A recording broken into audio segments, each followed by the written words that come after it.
Cuando se comete un asesinato, la ley debe determinar en una primera instancia si el victimario está capacitado para enfrentar un proceso judicial, considerando su estado mental. Si se llega a efectuar un juicio y se prueba su participación en el crimen, el juez tendrá que decidir si va directamente a prisión o será ingresado a un centro psiquiátrico en caso de que la defensa haya alegado locura. Generalmente los asesinos que sufren de algún tipo de esquizofrenia son derivados a instituciones mentales, pues ante la ley no son responsables de sus actos debido a su enfermedad, y es necesario que se les trate adecuadamente por su seguridad y la de los demás. Es necesario dejar en claro que los sujetos que padecen de esquizofrenia no son más peligrosos que un psicópata o aquellas personas que consideramos normales. Si toman su medicación y siguen los consejos de un profesional, deberían tener una vida completamente normal. A finales de los años 50, en Wisconsin, Estados Unidos, Ed Gein, un granjero de Plainfield, fue detenido y acusado de asesinar a 2 mujeres. Dentro de su casa se hallaron otros restos humanos que él mismo desenterró desde el cementerio del pueblo, los cuales transformó en macabras artesanías. Desde máscaras de piel humana y un cráneo abierto para beber café, hasta un cinturón hecho de pezones. Gein estaba obsesionado con su madre fallecida. Aseguraba hablar con ella, escuchar voces en el bosque y ver rostros en los árboles. Nunca estuvo bajo ningún tratamiento para contener su enfermedad. Tras ser examinado por los especialistas, se concluyó que padecía esquizofrenia paranoide y fue enviado a un psiquiátrico, en donde falleció después de varios años de reclusión en 1984. Aún así, existen varios casos en donde asesinos diagnosticados con esquizofrenia han terminado encarcelados e incluso condenados a muerte. Entre 1972 y 1973, Herbert Mullin asesinó a 13 personas en California, supuestamente para evitar un devastador terremoto. Entre 1977 y 1978, Richard Chase asesinó a otras 6 personas para beber su sangre y comer sus cerebros, porque sentía que su cuerpo lo necesitaba y sus órganos internos se estaban pudriendo. Las motivaciones de Mullin y Chase eran claramente descabelladas y sus historiales clínicos corroboraban que eran enfermos mentales, pero de todas formas fueron condenados. El caso del español Bruno Hernández, más conocido como el descuartizador de Majadahonda, resulta desconcertante desde varios puntos de vista, sobre todo por su modus operandi, el cual no se condice en lo absoluto con su estado mental y que al mismo tiempo supone varias interrogantes.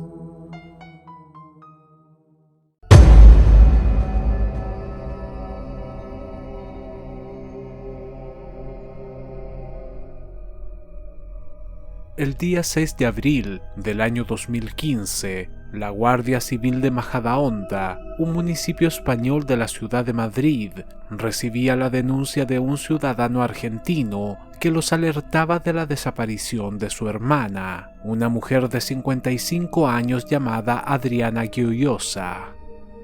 El sujeto, identificado como Eduardo y que había viajado desde Buenos Aires, informó que Adriana llevaba un tiempo viviendo sola en España y que desde principios de mes no respondía a ninguna de sus llamadas y se limitaba a escribir incoherencias por WhatsApp. La familia de la mujer comenzó a sospechar que no era ella la que estaba enviando los mensajes, cuando les informó que se iría a vivir a Francia junto a una nueva pareja que había conocido, y que dejaría de comunicarse con ellos durante algún tiempo, pues planeaba viajar por Europa. A pesar de que aparecía en línea, no respondió a ninguna de las llamadas hasta que el día 1 de abril el teléfono se apagó. Eduardo viajó a España con la esperanza de encontrar a su hermana en el restaurante de la cadena Burger King en donde trabajaba. Sin embargo, le aseguraron que ésta había dejado días antes una carta mecanografiada por debajo de la puerta, mientras el local se encontraba cerrado, en la cual les informaba que renunciaba a su empleo. Posteriormente, el hombre visitó la vivienda que su hermana arrendaba en Majadahonda, en el 6 de la calle Sacedilla, pero nadie le abrió la puerta. En vista de que todo resultaba sumamente sospechoso y temiendo lo peor, finalmente Eduardo acudió a la policía. La Guardia Civil de Majadahonda se presentó en la casa donde residía Adriana, pero el dueño del inmueble no les permitió el ingreso. Ese mismo día las autoridades consiguieron una orden de allanamiento y pudieron registrar el lugar. Varias pertenencias de la mujer fueron encontradas en su habitación, como ropa y una maleta, pero lo más inquietante fue el hallazgo del sótano. En su interior serían encontrados varios cuchillos carniceros, un cuchillo de caza, un hacha, sierras circulares y una máquina industrial para moler carne. La máquina trituradora de carne llamó de inmediato la atención de la policía. Al abrirla pudieron ver pequeños restos de carne, huesos y algo que parecía ser un diente. Todo el material orgánico sería recogido y enviado a un laboratorio para dilucidar si eran de origen animal o humano. El recuento final fue de más de 200 muestras genéticas. Para los investigadores, resultaba evidente que algo había ocurrido en el lugar. El piso estaba bañado de lejía, las paredes recién pintadas y se encontró una bolsa con varios productos de limpieza, junto a una boleta que evidenciaba la compra de estos solo un par de días antes. Aún así, uno de los agentes que ingresó en el sótano aquel día diría más tarde que todos quedaron impactados por el desagradable olor que había en el interior, comparándolo con el de un matadero. Tras examinar el lugar con luz ultravioleta, se hallaron grandes charcos de sangre y manchas que llegaban hasta el techo. Se interrogó a los vecinos del lugar y uno de ellos aseguró haber visto al dueño de la casa arrojar varias bolsas negras en distintos contenedores de basura la noche del 5 de abril.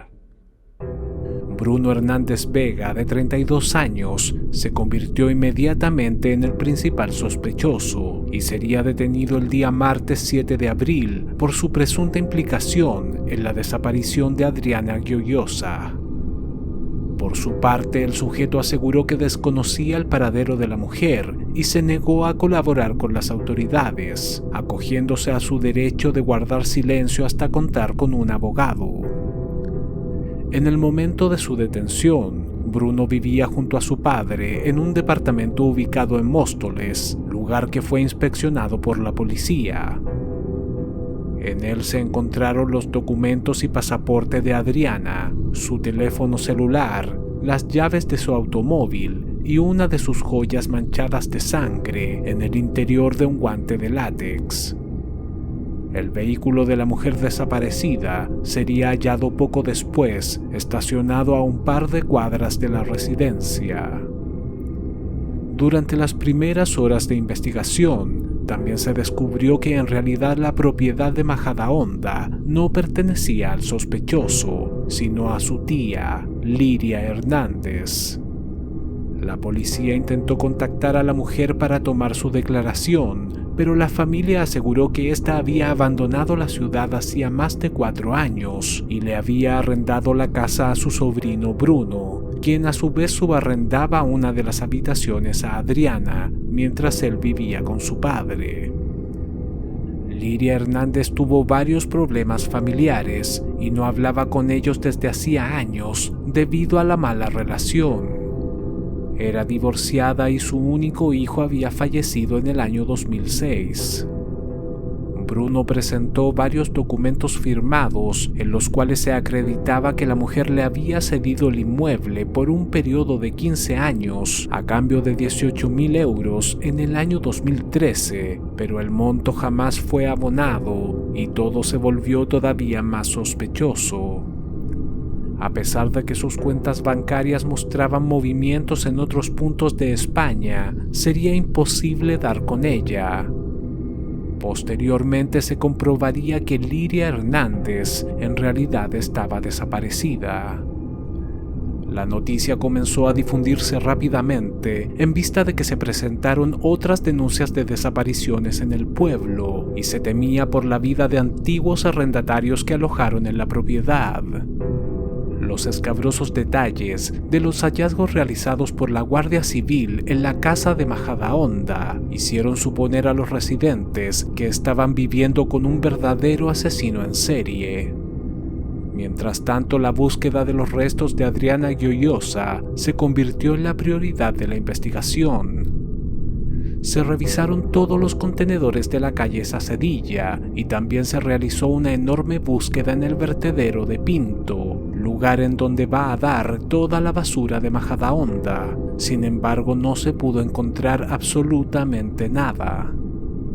Poco después, se reveló una grabación realizada por la cámara de seguridad del restaurante donde trabajaba Adriana. En ella se podía ver a Bruno dejando la carta de renuncia por debajo de la puerta.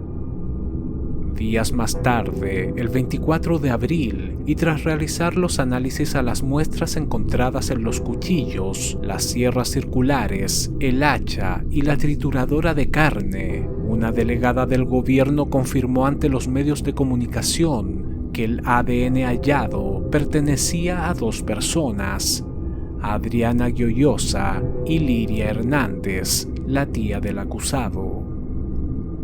Finalmente, Bruno Hernández sería acusado formalmente de doble asesinato. Es entonces que sus antecedentes psiquiátricos poco a poco fueron saliendo a la luz, vaticinando un juicio extremadamente complejo. Bruno Hernández Vega nació en el municipio de Sierra, provincia de Lugo, España, el 13 de abril de 1983. Hijo de Yolanda Vega y Juan Francisco Hernández, tuvo una infancia extremadamente compleja. A la edad de 3 años, su padre decidió llevárselo de la ciudad después de separarse de su esposa sin pedir ningún tipo de autorización. La mujer intentó contactarlo durante años y solicitó ayuda a las autoridades, pero todo fue en vano. En 1995, y después de 9 años de incertidumbre, Yolanda acudió a un popular programa de televisión llamado ¿Quién sabe dónde?, conducido por el periodista Paco Lobatón, cuyo objetivo era encontrar a personas desaparecidas. El caso de Bruno Hernández conmovió a la opinión pública y gracias a la difusión televisiva se pudo dar con algunas pistas importantes. Un chico informó a sus padres que había sido compañero de escuela de Bruno en el Colegio María Auxiliadora de Majadahonda y que en cierta ocasión le mencionó que su padre se había casado con una mujer que no era realmente su madre. Esta sería identificada como Stephanie, la segunda esposa de Juan Francisco Hernández. Cuando fue contactada, confesó que el hombre también la había abandonado, llevándose a Bruno y a la hija que ambos habían tenido a los Estados Unidos. Yolanda Vega llegó a enviarles cartas a los reyes de España para solicitar ayuda. Finalmente, y después de 13 años de búsqueda, Bruno sería entregado a su madre.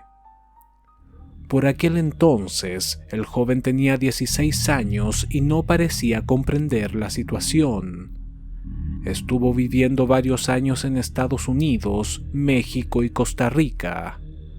No tenía amigos, se relacionaba poco con sus medio hermanos y fue víctima de malos tratos físicos y psicológicos por parte de su padre y algunas de sus madrastras. También le hicieron creer que su verdadera madre no se interesó nunca en él e incluso pensaba que estaba muerta. Reencontrarse con ella supuso un gran impacto emocional.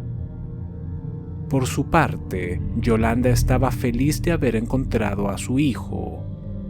A pesar de que era algo introvertido, se mostraba amable con ella y cumplía con sus deberes en la escuela. Sin embargo, al poco tiempo, comenzó a presentar ciertas conductas que cada vez se volvieron más preocupantes.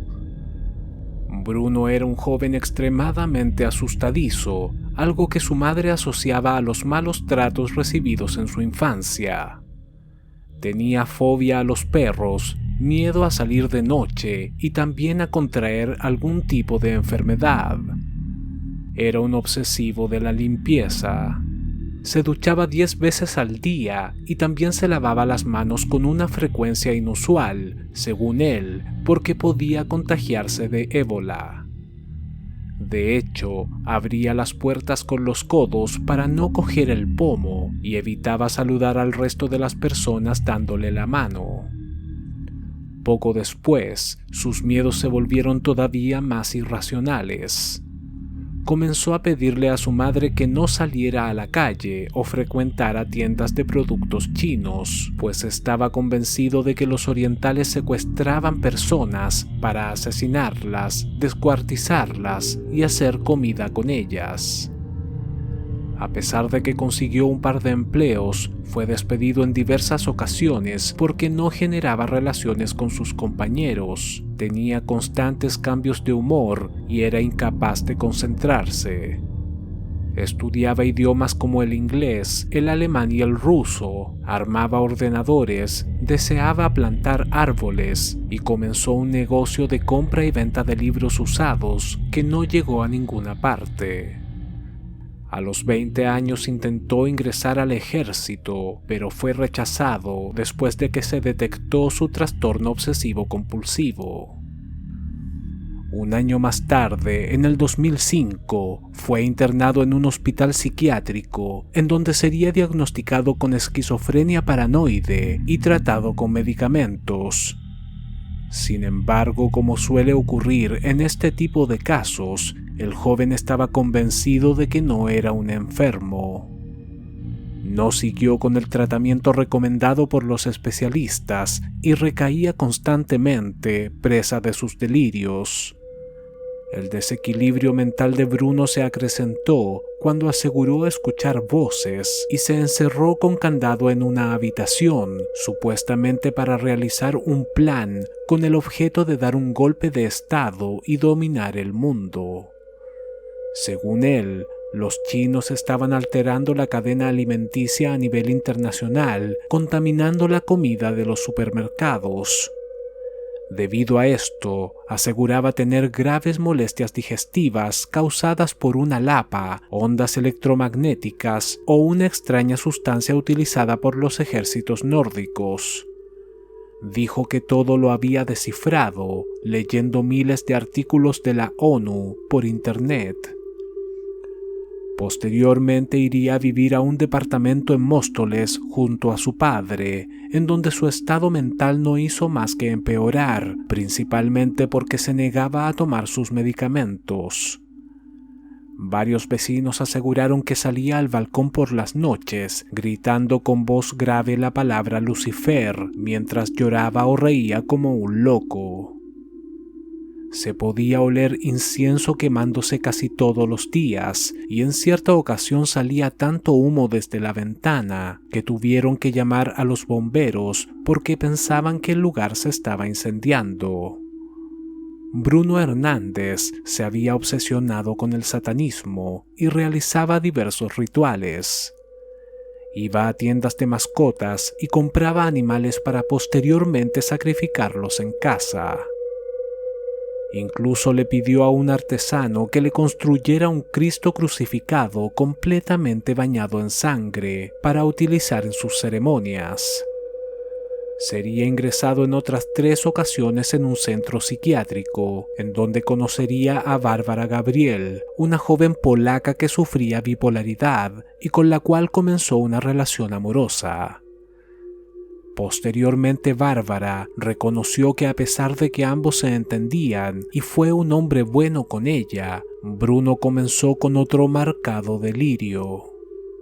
Decía pertenecer a una hermandad secreta, supuestamente liderada por unos amos que dominaban el mundo y colaboraban con diversos gobiernos.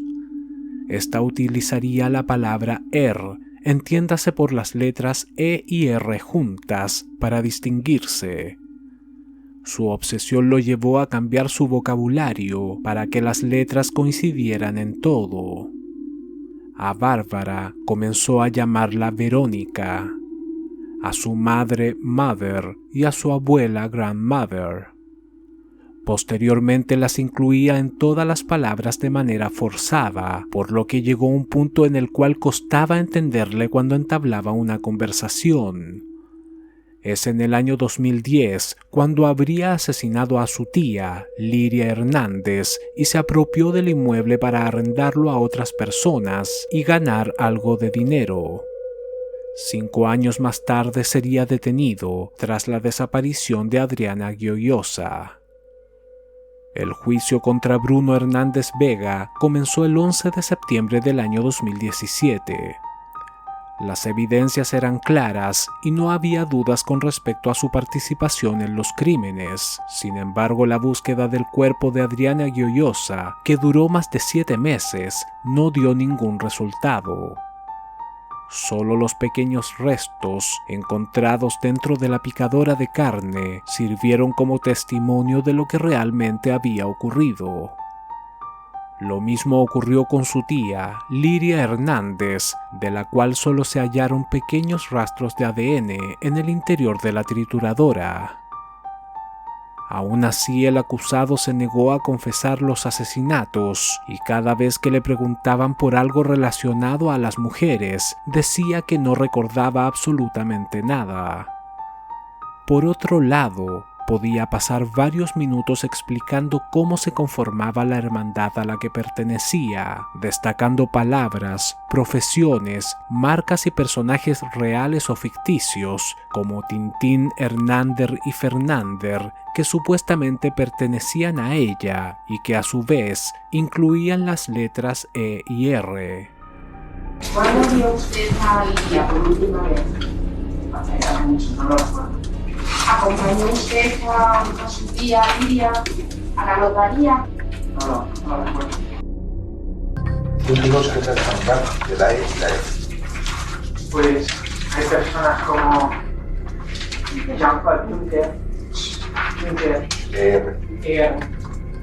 Esperanza Aguirre, Silvio Berlusconi, David Cameron, Theresa May. Son personas que están en el gobierno también tiene la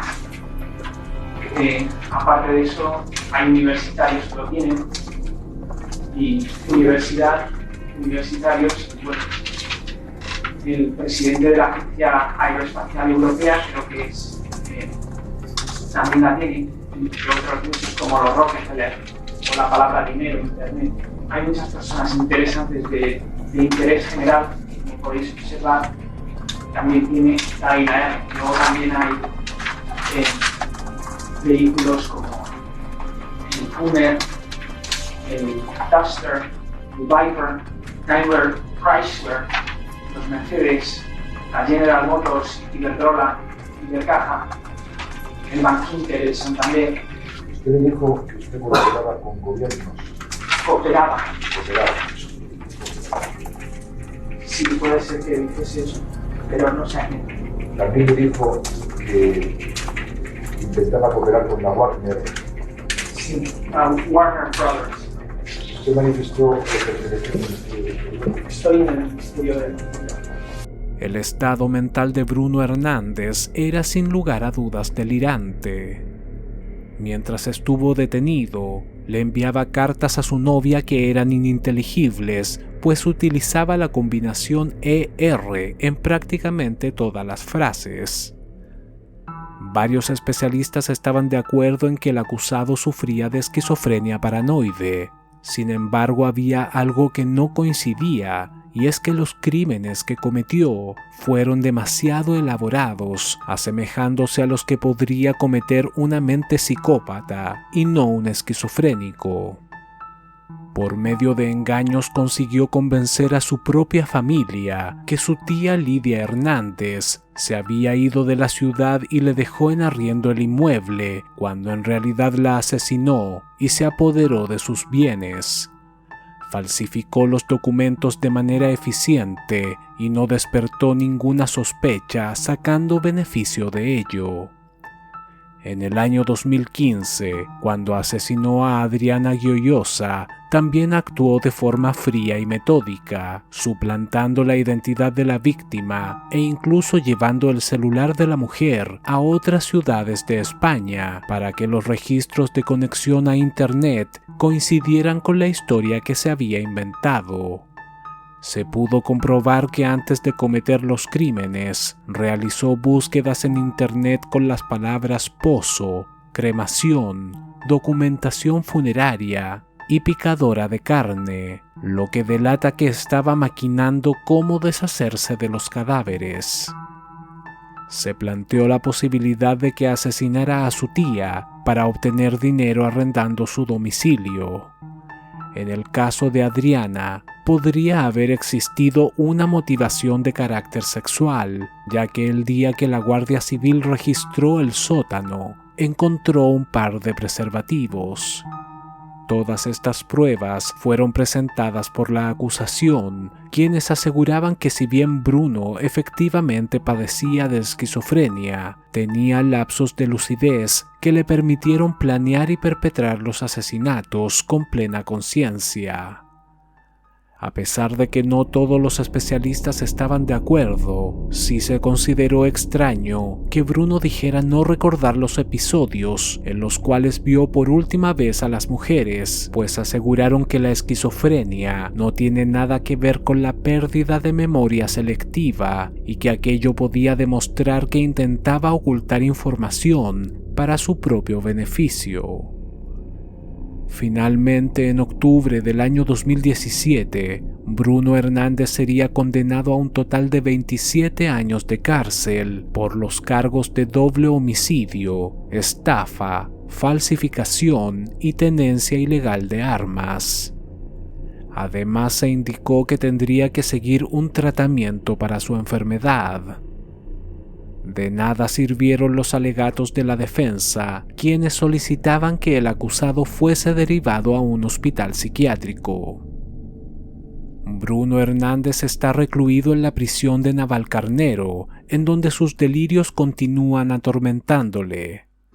Su novia Bárbara, la cual quedó embarazada de él poco antes de ser detenido y dio a luz un hijo, continúa visitándolo a la cárcel.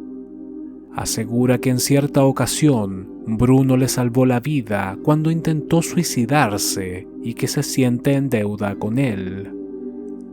Por otro lado, Yolanda Vega, su madre, cree que si Bruno estuvo realmente implicado en los crímenes, posiblemente alguien lo obligó a cometerlos. Resulta difícil dilucidar qué llevó a Bruno Hernández a cometer este doble asesinato. No explicó los motivos, no ha dado a conocer el método que empleó para matarlas, ni tampoco dónde quedaron los restos de sus víctimas. ¿Es realmente consciente un asesino esquizofrénico? Varios especialistas creen que depende del tipo de esquizofrenia, el grado de psicosis y si el sujeto cometió el asesinato mientras atravesaba alguna crisis. Bruno Hernández padecía de un trastorno mental grave y previamente diagnosticado que afectaba a su diario vivir, pero aquello no lo hizo inimputable ante la ley, pues su enfermedad no se vio reflejada en la naturaleza de sus crímenes. La pregunta es si a pesar de ello fue lo correcto enviarlo a la cárcel, en donde difícilmente podrá recibir la ayuda que realmente necesita. El tema claramente se presta para debate.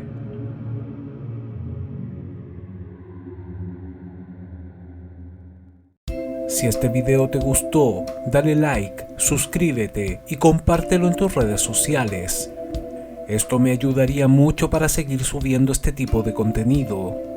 Recuerda hacer clic en la campanita para recibir un mensaje cada vez que suba un nuevo video. Te invito a visitar mi otro canal, La Crónica Inquietante, un espacio orientado al misterio, personajes extraños, sucesos impactantes de la historia y otras curiosidades. El link se encuentra en la descripción. También podrás encontrar el enlace para comprar mi libro Monstruos Humanos, en donde ahondo en el tema de los asesinos en serie. Mi nombre es Álvaro y este es el canal del crimen.